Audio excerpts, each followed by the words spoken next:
Se sirvió de los más débiles de la sociedad. Como todos los asesinos en serie, veía a sus víctimas como gente desechable, gente de la que debía deshacerse como si de basura se tratara. Chikatilo no era ningún solitario, era un hombre de familia, un miembro del Partido Comunista, un abuelo. Tenía un lado oscuro tras su apariencia normal. Para él era un juego. De la misma manera que otros iban a jugar a las cartas, él jugaba a asesinar.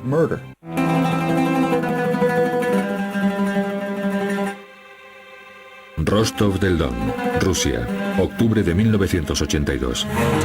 Un destacamento especial busca desesperadamente a un asesino en serie. La investigación había comenzado 4 meses antes cuando se encontró el cuerpo sin vida de una niña de 13 años en una sombría zona de bosque. La habían matado a puñaladas y le habían arrancado los ojos.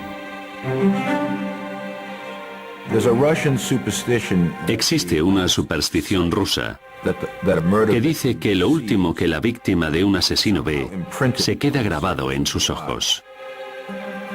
Al poco tiempo, se descubrieron otros 2 cuerpos en condiciones parecidas. Habían abusado sexualmente de las 3. Todos los cuerpos se encontraron en el bosque cerca de las vías del tren, de las zonas de Okabrisky y Sakti.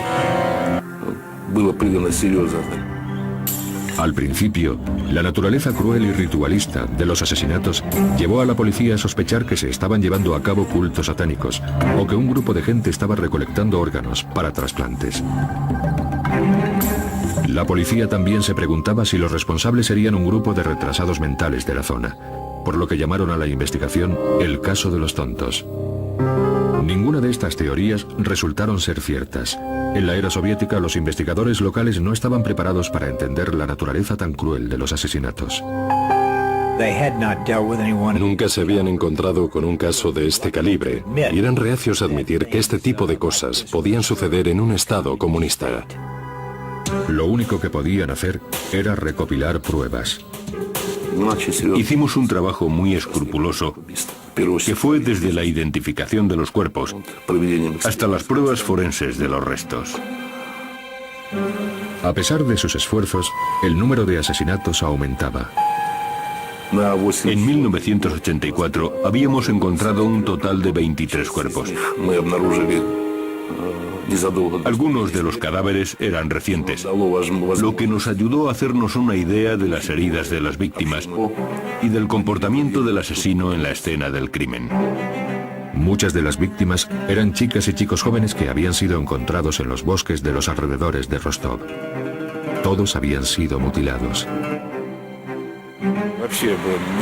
En algunas de las víctimas se podía ver aún el reflejo del horror en sus ojos. Fue muy duro porque la mayoría eran niños, con el pecho y el vientre cortado. Era horrible. En muchos casos, estaba claro que había arrancado con los dientes partes de los cuerpos.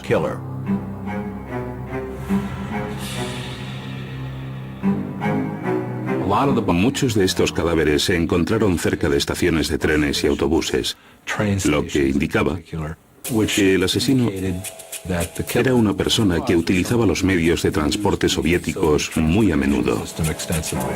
A pesar de que un asesino en serie andaba suelto, la policía y el Partido Comunista Soviéticos controlaron los medios de comunicación y se negaron a difundir información al respecto. Como no había información, se empezaron a extender rumores por la zona. Se hablaba de limusinas negras del gobierno que se llevaban a algunos niños al campo. Pero, a falta de información verdadera, estos niños desaparecían y nadie sabía dónde estaban. Sin sospechosos firmes, la policía de Rostov inició una búsqueda de gran alcance, arrestando a todo tipo de personas susceptibles. Se llevó a cabo una amplia búsqueda para la que desplegaron a docenas de detectives con el fin de encontrar a los sospechosos. Sin embargo, durante 8 años el asesino permaneció suelto. Al principio, sus víctimas tendían a ser mujeres de dudosa reputación, pero con el tiempo empezó a asesinar a chicos, niños inocentes y cualquiera al que pudiera atraer y matar. Elegía a niños por su estatura, para que fueran más fáciles de manipular. Y también elegía prostitutas porque eran las que estaban más dispuestas a irse con un extraño. La policía centró su atención en estaciones de transporte. Pusieron a los oficiales de policía más destacados en casi todas las estaciones de trenes y autobuses. Las estaciones más grandes estaban patrulladas por policías con uniforme. Intentábamos jugar con las emociones del asesino para llevarle así a zonas más aisladas. Se destinó a policías secretos a esas zonas aisladas para vigilar. A principios de noviembre, la estrategia dio sus primeros frutos. Un detective de paisano que vigilaba una solitaria estación de tren había visto a un hombre que venía del bosque. El oficial vio una mancha de sangre en su carrillo y lo que parecía ser un corte profundo en su dedo. Según el policía que le observaba, el sospechoso se limpió los zapatos y el abrigo. El policía de paisano le pidió la documentación. Se identificó como Andrei Chikatilo, un abuelo de 54 años y un miembro leal al Partido Comunista. El policía no tenía suficientes motivos para arrestar a Chikatilo. No obstante, dejó constancia por escrito del incidente. 24 horas más tarde, un transeúnte descubrió el cuerpo de una chica en esa misma zona. Ocurrió al día siguiente en que el policía paró a Chikatilo en el andén. El cuerpo tenía las mismas heridas que los otros. Inmediatamente el jefe de policía pidió los archivos de todos los sospechosos en las últimas 24 horas.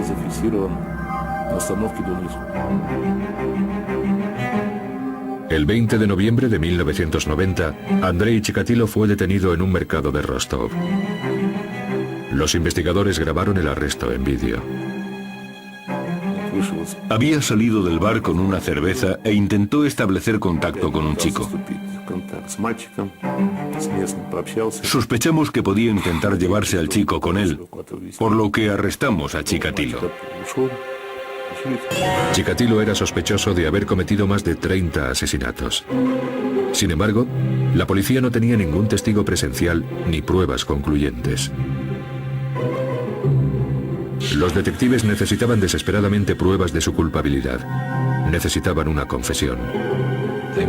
Querían una confesión.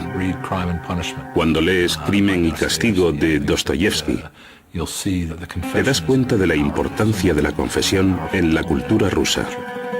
Pronto, Andrei Chikatilo revelaría detalles escabrosos sobre sus 12 años como depredador sexual. Fue un relato que sobrecogió a toda una nación. En los anales del crimen, Andrei Chikatilo es sin duda uno de los asesinos más sádicos. Sin embargo, consiguió escapar de la policía durante más de 12 años.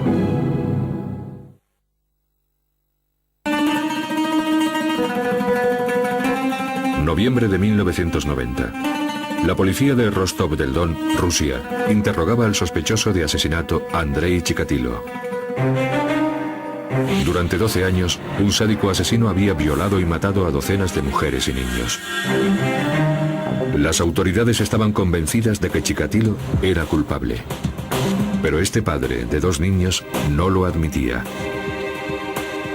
Por ley, las autoridades tenían 10 días para inculpar a Chikatilo de los asesinatos. De otra manera, tendrían que ponerlo en libertad. En el 9º día, pedimos al psiquiatra Bukanovsky que hablara con Chikatilo en privado.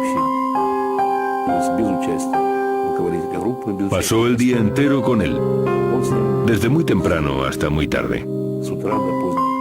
Las técnicas que empleó el psiquiatra Alexandr Bukanovsky fueron muy diferentes a los interrogatorios policiales.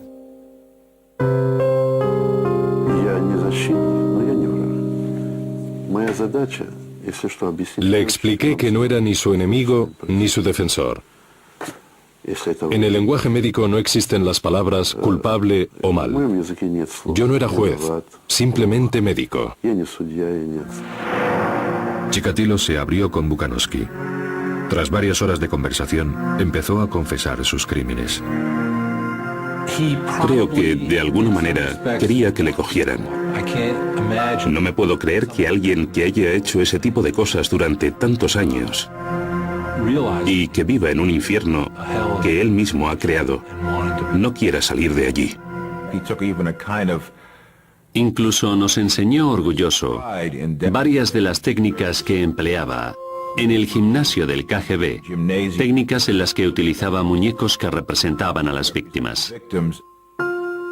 Chikatilo no solo admitió los 36 asesinatos de los que la policía tenía constancia, sino que también describió otros 17 que la policía no le había atribuido a él. Desde entonces, comenzamos a recopilar pruebas para demostrar su conexión con las otras muertes. Или брюки только спущены?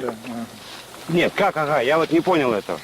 Он в это время одежда у него... Por decirlo de alguna manera, Chikatilo estaba más que dispuesto a enseñarnos cómo desarmaba a sus víctimas, cómo las engañaba, cómo las ataba, cómo les causaba las heridas con el cuchillo e incluso cómo tenía relaciones sexuales con sus víctimas, muertas o casi muertas. Lo que sabemos de los asesinos en serie es que al principio no te cuentan nada, pero después se empiezan a derrumbar y comienzan a contarte picos y cabos de sus crímenes.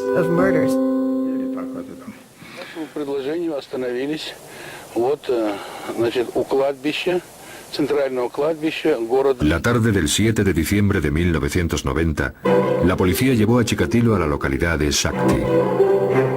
De nuevo, uno de los oficiales tenía una videocámara.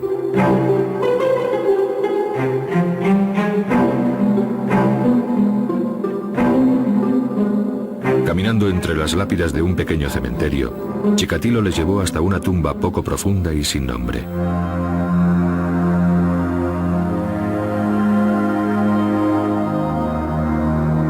La policía excavó hasta encontrar una zapatilla de niño entre la tierra.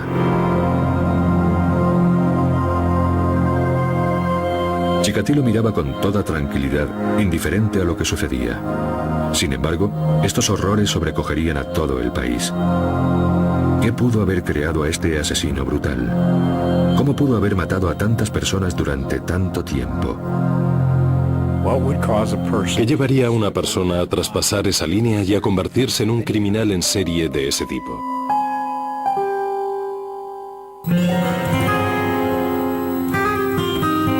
Andrei Romanovich Chikatilo había llevado una vida de violencia y degradación humana. Nació en 1936 en la localidad ucraniana de Yablosnoya. Joseph Stalin gobernaba la Unión Soviética con mano dura y la hambruna devastaba al pueblo ucraniano. Había mucha escasez de comida en Ucrania, en parte por los estragos de la guerra y también por las políticas agrarias de Stalin. Bajo el estandarte del colectivismo, Stalin obligó a los pequeños agricultores a dar sus cosechas enteras al Estado para ser distribuidas a nivel nacional, a pesar de que en Ucrania la gente se moría de hambre. Hubo brotes de canibalismo en Rusia por el simple hecho de que se morían de hambre.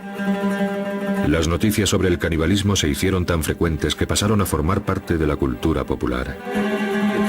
Una historia típica de canibalismo familiar era: han arrestado a mi tía porque invitó a un amigo a cenar y encontró yemas de dedos en la sopa. De niño, la madre de Andrei le contaba un macabro cuento sobre algo horrible que ocurrió justo antes de que él naciera. Su madre le contaba a menudo que a su hermano mayor se lo habían comido en los tiempos de hambruna. Siempre le decía: no salgas a jugar de noche porque te comerán como a tu hermano Stepan. La práctica de canibalismo con su hermano fue imposible de confirmar, pero los psiquiatras especulan con que Chikatilo podría haber sufrido un trauma por otro crimen, una agresión a su madre. Su hermana nació en 1943, cuando los alemanes ocupaban parte de Ucrania. Y supuestamente, su padre servía al Ejército Rojo en aquella época, por lo que es muy poco probable que volviera al hogar familiar y dejara embarazada a su madre. Por tanto, puede que viera a algún soldado alemán violar a su madre. Otro golpe tremendo para un Andrei de 13 años fue la suerte de su padre, al que hicieron prisionero los nazis. Cuando finalmente el padre de Chikatilo regresó a su casa en 1949, padecía tuberculosis. Y en lugar de ser recompensado por su servicio en la guerra, fue tachado de traidor al gobierno soviético. En tiempos de guerra, para ser alguien respetable había que ganar o morir. No había otra forma. La paranoia de Stalin era tal que los soldados que eran capturados por los alemanes eran considerados sospechosos. A pesar de que el Partido Comunista había convertido al padre de Andrei en un marginado, la devoción de Andrei al Estado era tal que se afilió en las Juventudes Comunistas cuando era muy joven. Chikatilo era muy sincero en cuanto a sus creencias. Era un comunista declarado. Pero con la llegada de la pubertad, el joven Andrei se dio cuenta de que no era como los otros chicos. No se llegaba a integrar y se sentía humillado y avergonzado por su poca destreza sexual.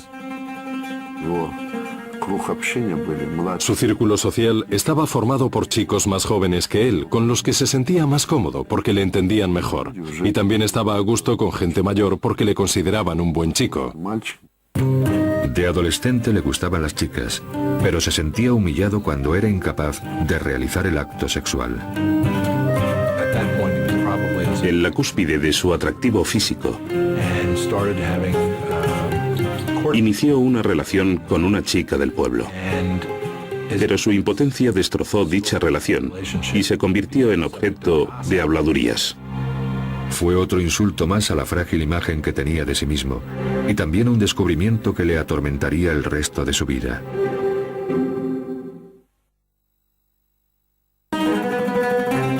En 1955, Andrei Chikatilo quería escapar de Ucrania y de sus recuerdos de una miserable juventud. En su adolescencia, Andrei ya sabía que era impotente. Para compensar esta carencia, Chikatilo decidió mejorarse a sí mismo en otros aspectos. Puso los ojos en la prestigiosa Universidad de Moscú, confiando en licenciarse en Derecho, pero suspendió el examen de acceso. Decepcionado, ingresó en una escuela de formación profesional. Quería verse a sí mismo como una persona que había estudiado mucho y que tenía una carrera universitaria y no solo algunos logros insignificantes. Eso fue otro intento para ser aceptado. Otro intento de encubrir al verdadero Chikatilo. En 1963, cuando tenía 28 años, se casó animado por su hermana. Vivía con su hermana y con una amiga soltera de esta. Chikatilo y la amiga empezaron a compartir habitación y como no tenían nada mejor que el uno al otro, se casaron. Su nueva mujer, Feodosia, era una chica de 24 años, hija de minero. Al menos, había encontrado a una persona con la que comunicarse y relacionarse, y con la que tener una relación emocional aparentemente normal. Nunca pudo llegar a tener relaciones sexuales normales con su mujer, pero a través de un proceso de masturbación e inseminación pudieron concebir. En 1965 lo consiguieron. Tuvieron a su hija, Liuda, y 4 años después a su hijo, Yura. Chikatilo encontró trabajo como técnico de comunicaciones, pero continuó con sus estudios hasta licenciarse en marxismo-leninismo, ingeniería y literatura rusa. La familia vivía en un anodino bloque de pisos. Para lo que era Rusia entonces, llevaba una vida agradable. Aparentemente Andrei era un buen marido y un buen padre. Feodosia no tenía de qué quejarse. Ella debía pensar, es miembro del Partido Comunista, trae dinero a casa, no es un borracho y no me maltrata. Y estas dos últimas cosas le diferenciaban de la media soviética favorablemente. Lo que todo el mundo veía era su matrimonio, sus hijos, su afiliación al Partido Comunista. Pero esa no era su verdadera personalidad. Chikatilo se había construido una modesta pero respetable fachada exterior. Sin embargo, en su interior estaba tremendamente frustrado. Por supuesto que su impotencia le encolerizaba en gran medida, y de ahí que necesitara sentirse superior, por eso tenía 3 carreras universitarias. Creo que impotente es el adjetivo que mejor describe la vida de este hombre. En 1970, Chikatilo aceptó un trabajo en un instituto. Este hombre de 34 años esperaba ser aceptado y respetado como profesor. Sin embargo, lo único que encontró fue humillación. Sus alumnos no le tomaban en serio, se negaban a comportarse bien e incluso fumaban delante de él en la clase. No era una persona que se hiciera respetar en una clase llena de niños. Y siempre se burlaban de él. Sus alumnos le llamaban el ganso. Y ganso en ruso también es una especie de memo. No inspiraba ningún respeto. Y lo que era peor, Chikatilo se ponía furioso al ver a los jóvenes enamorándose a su alrededor y, según él, teniendo relaciones sexuales. Una de las cosas que quería cambiar y que no podía era su impotencia sexual. Sentía que el mundo había cometido una tremenda injusticia con él. Incluso la gente de dudosa reputación podía disfrutar de la sexualidad, de los placeres del amor. Pero Chikatilo, el erudito, el brillante, el especial, el genio, no podía. Y esa era la causa de su cólera. A principios de los años 70, Chikatilo reaccionó a su rabia y frustración abusando sexualmente de sus alumnos, tanto chicos como chicas. Se sentía tan rechazado por los adultos al no ser capaz de mantener relaciones sexuales que se centró en los niños indefensos. En 1974 fue despedido acusado de mala conducta sexual con los alumnos. El director del colegio, en lugar de aceptar su responsabilidad por contratarle, decidió despedir a Chikatilo, algo muy típico en la sociedad soviética y, en definitiva, en cualquier sociedad. Como el incidente no se hizo público, Chikatilo pudo trasladarse a otro lugar. Se marchó con su familia a la localidad cercana de Shakhty. Allí encontró un nuevo trabajo como profesor en el Centro de Formación Profesional 33.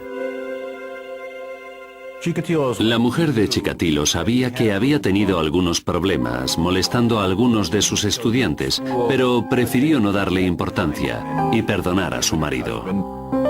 Pero a espaldas de su mujer e hijos, Andrei Chikatilo estaba construyéndose otra vida. Compró una casa secreta para él solo. Era una casucha en ruinas en los barrios pobres de Mesobol Lane. El lugar perfecto para sus crímenes.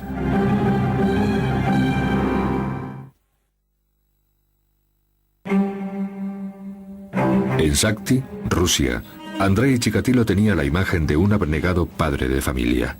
Sin embargo, su fuero interno estaba lleno de deseos oscuros y criminales. En 1978 empezó a llevar a la práctica dichos sentimientos.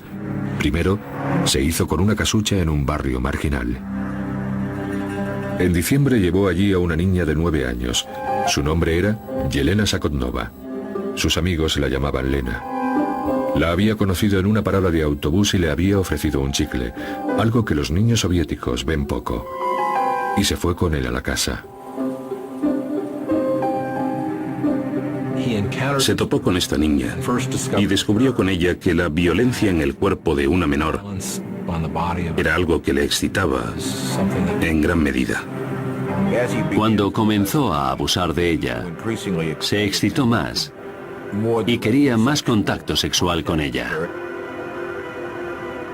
Como no podía mantener relaciones sexuales con ella, usó el cuchillo en su lugar. En ese momento descubrió que el asesinato era su pasión. Después de esto, se empezó a conocer una faceta nueva de sí mismo. Luego, llevó a Lena al cercano río Grusevska. Puso su cuerpo en el agua y tiró también su mochila. Encontraron el cadáver 2 días después. A pesar de que la policía que investigaba el caso encontró manchas de sangre cerca de la casa secreta de Andrei Chikatilo, no lo consideró principal sospechoso. El problema era que no tenía antecedentes penales, que era miembro del Partido Comunista y que tenía mujer e hijos. Por tanto, no encajaba en el perfil de los criminales. En lugar de centrarse en Chikatilo, la policía encontró a un sospechoso más apropiado, un hombre de la localidad que había estado en la cárcel por violación. Después sería condenado y ejecutado. Habiendo asesinado por placer, Andrei Chikatilo fue capaz de borrar el sentido de impotencia que le había atormentado toda su vida. Se dio cuenta de que lo que le excitaba realmente era la impotencia de sus víctimas y, en última instancia, el asesinato. Pero haber estado tan cerca de ser atrapado por la policía había asustado a Chikatilo. Durante los 2 años siguientes se centró en su trabajo, en su mujer e hijos, en la lectura y esperó. Dejó la enseñanza para convertirse en supervisor de suministros o Tolkach, un puesto creado por el complejo sistema económico soviético, ya que los contratos casi nunca se cumplían. El trabajo de un Tolkach consistía en visitar empresas e intentar que enviaran el cemento, el caucho, el acero o lo que fuera necesario.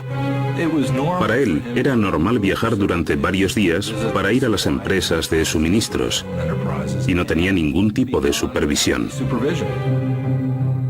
No era un trabajo especialmente prestigioso para un hombre con la formación de Chikatilo. Iba en tren a las distintas fábricas, intentando mantener una imagen de ciudadano soviético consciente de sus deberes. Tenía un conflicto interno. No creo que se conformara pensando, soy el mal personificado. Más bien pensaría, mis pensamientos y mis deseos no son saludables, no son buenos. En el caso de una persona como Chikatilo, la brillantez y la fuerza le venían dadas por su disciplina para mantener las 2 mitades de su personalidad totalmente separadas. Durante más de 2 años, Chikatilo pudo controlar sus instintos asesinos, pero finalmente su lado oscuro resurgió. El 3 de septiembre de 1981, al pasar por una biblioteca de Rostov del Don, vio a Larisa Tachenko de 17 años. La convenció para que le acompañara al río Don y después la condujo al bosque. De nuevo, Chikatilo fue incapaz de mantener relaciones sexuales, pero recordó lo que le había satisfecho 2 años antes en su casa secreta de Mesoboy Lane. Intentó violar a la chica, pero fue incapaz, por lo que Chikatilo sacó toda la rabia que tenía dentro de sí. El sexo era el vehículo, pero la necesidad básica era sentir poder sobre sus víctimas. Chikatilo asesinó con más brutalidad que nunca. Apuñaló a su víctima una y otra vez y después la mordió salvajemente. Estaba saldando cuentas. Estaba furioso con la humanidad y sobre todo con las mujeres. Quería vengarse y lo hizo con las personas que más le habían rechazado en su vida, las mujeres. Con su segundo asesinato, la vida normal de Chikatilo se rompió. Como consecuencia de tantos años de frustración, se convirtió en un asesino en serie.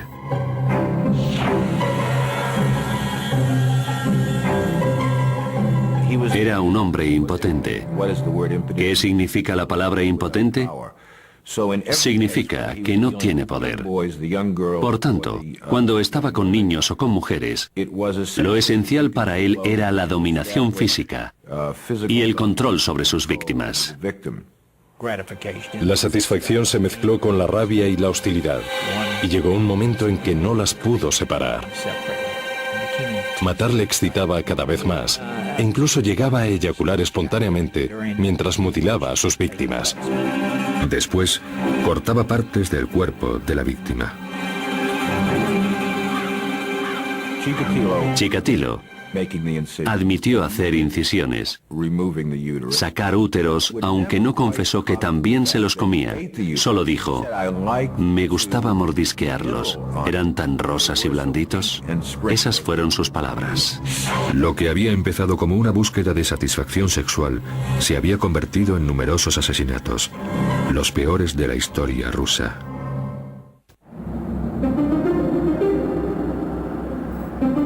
...1984... Rostov del Don, Rusia. Andrei Chikatilo ya había asesinado a 23 personas. Tras estos brutales asesinatos, la policía empezó a hacer preguntas a cualquiera que les pareciera sospechoso.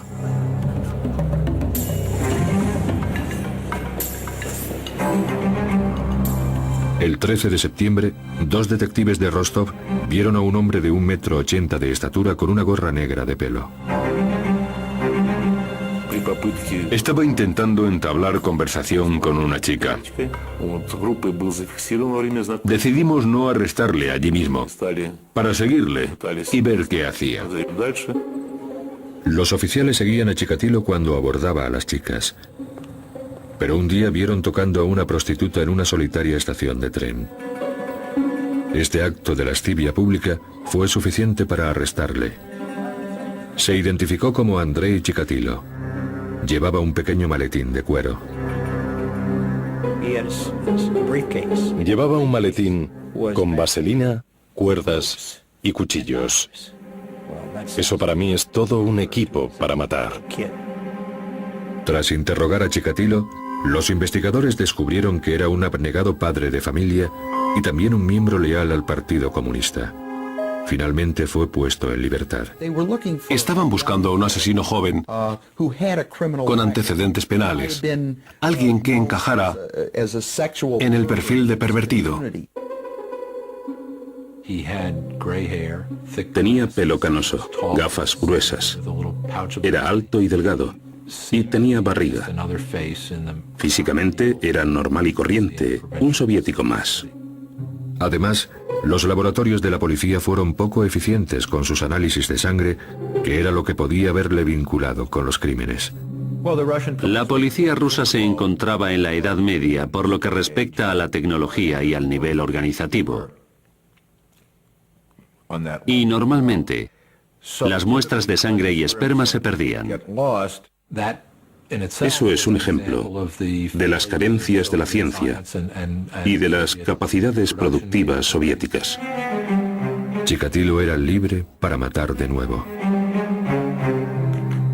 La policía estaba deseando poner fin a los crímenes, por lo que decidieron probar una técnica criminológica estadounidense: los perfiles psicológicos. El psiquiatra Alexander Bukanovsky fue contratado para crear un retrato psicológico del asesino.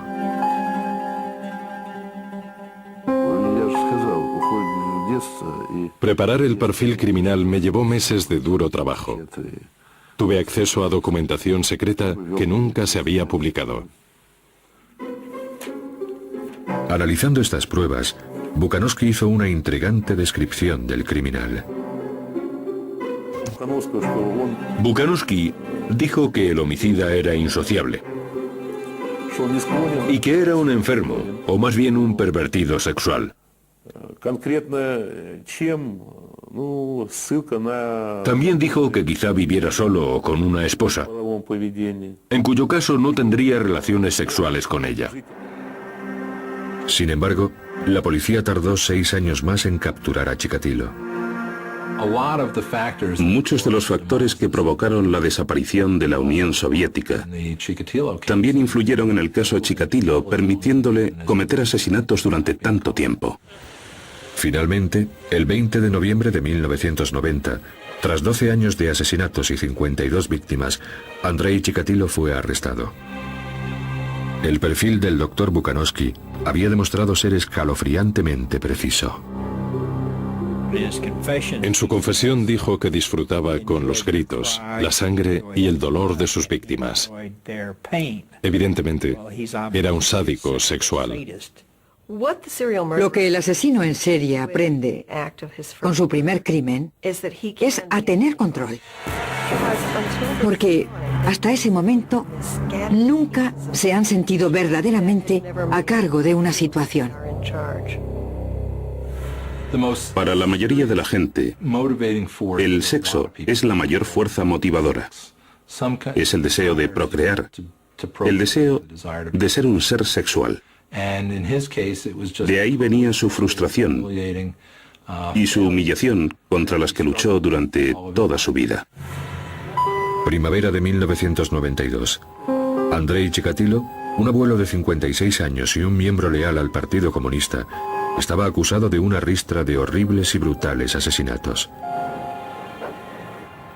La Unión Soviética se había desmoronado y se había convertido en la Confederación de Estados Independientes. El juicio a Chikatilo prometía ser el primer gran espectáculo de la era postsoviética. El pueblo ruso reaccionó con adusta fascinación. Cuando el caso de Chikatilo se hizo más o menos público, la gente de los alrededores fue consciente de que un asesino en serie andaba suelto, y en Rusia nada se extiende más rápido que un rumor.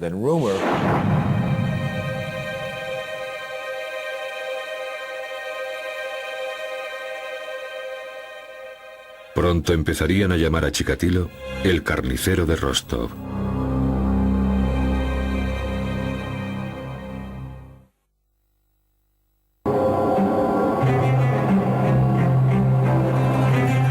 La mañana del 14 de abril de 1992, en la ciudad rusa de Rostov del Don, los lugareños abarrotaron las escaleras del Tribunal de Justicia, deseosos de ver al acusado Andrei Chikatilo.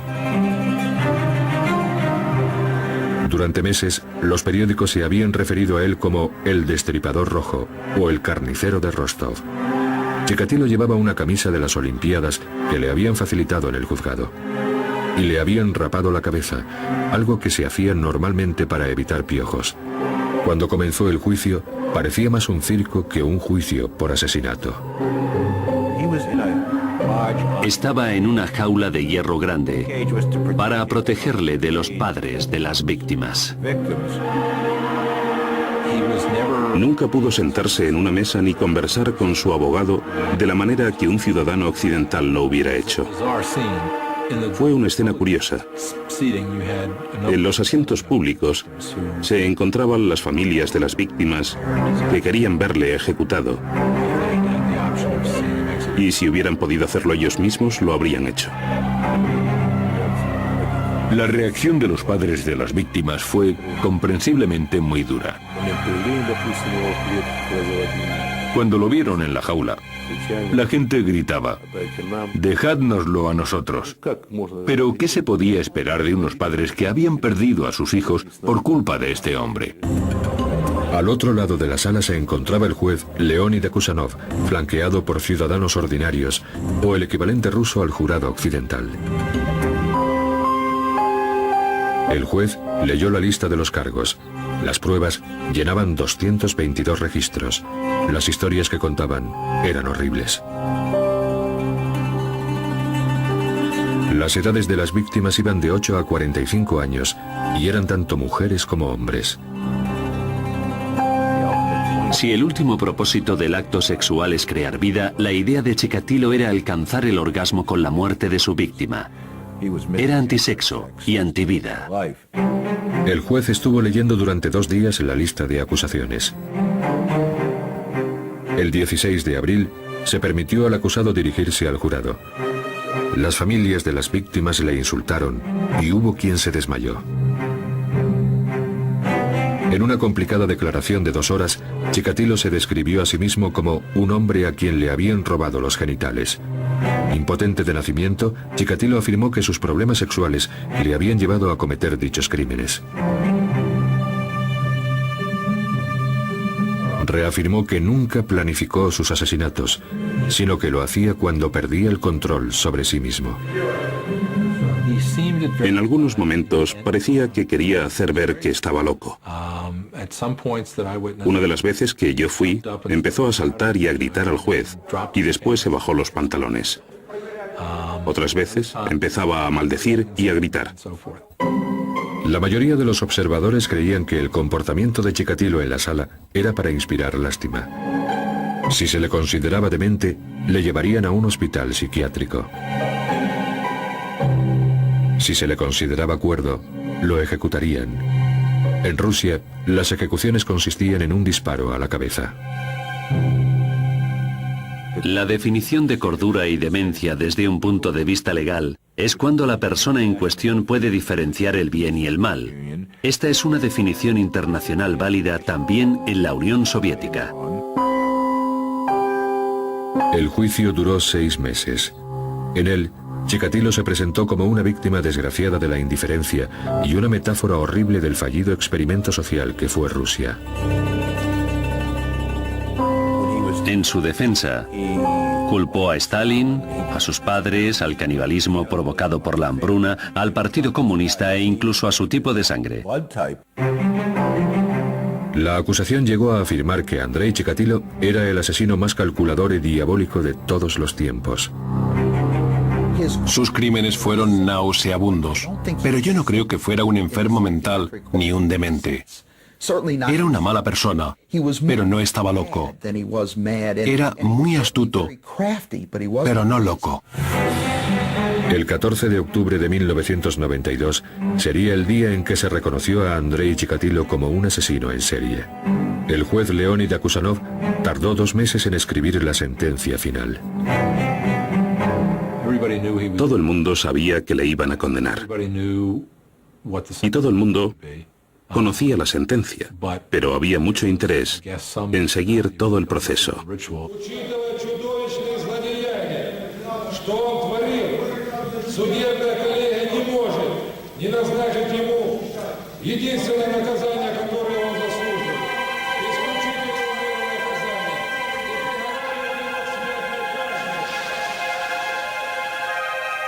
Después de 12 años de asesinatos, se hizo justicia.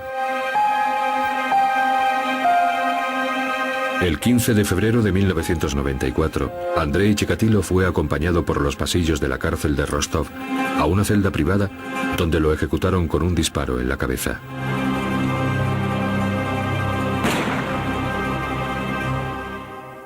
En el período subsiguiente a su ejecución, escritores, periodistas y familias de víctimas intentaron encontrar algunas muestras de humanidad en Andrei Chikatilo. Sin embargo, este hombre que cometió asesinatos tan crueles sigue siendo un misterio.